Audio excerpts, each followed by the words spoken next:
হে WhatsApp guys, কী অবস্থা সবার? আশা করছি সবাই ভালো আছো। তোমাদের সামনে আরেকটি ভিডিও নিয়ে হাজির হয়ে গেলাম। কোয়েল পাখি নিয়ে ভিডিও বানাচ্ছি, ভিডিওটা সবাই দেখুন। এই যে এগুলো দেখছো, এগুলো হচ্ছে ছোট বাচ্চা। এগুলো পালতে পারলে লাভ আছে, ছোট ছোট বাচ্চা। তো ভিডিও সবাই শেষ পর্যন্ত দেখতে থাকুন, আশা করব সবাইকে ভালো মতো দেখানোর জন্য। এগুলো হচ্ছে বড় বাচ্চা।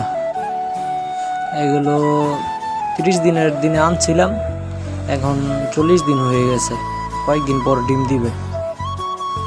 সবাই দেখতে থাকো, চ্যানেলটাকে সাবস্ক্রাইব করো। এটি সে গিয়া 40 দিন এগুলা ডিম পারে, সবগুলো ডিম পারে, মানে 2টা শুধু পুরুষ বাচ্চা আছে আর সব মহিলা, ওইগুলো ডিম পারে। তো আপনাদের দেখাই এবার কি আদার আমি খাওয়াই। এগুলা হচ্ছে মুরগির ফিড, দোকানে গিয়ে ফিড বললেই এগুলা দিবে। আর এই ফিড খাওয়াইলে খুব চালু চালু বড় হয়ে যাবে, তখন দেখবা ডিম দিয়ে দিবে। তো ভিডিও শেষ। আসসালামু আলাইকুম।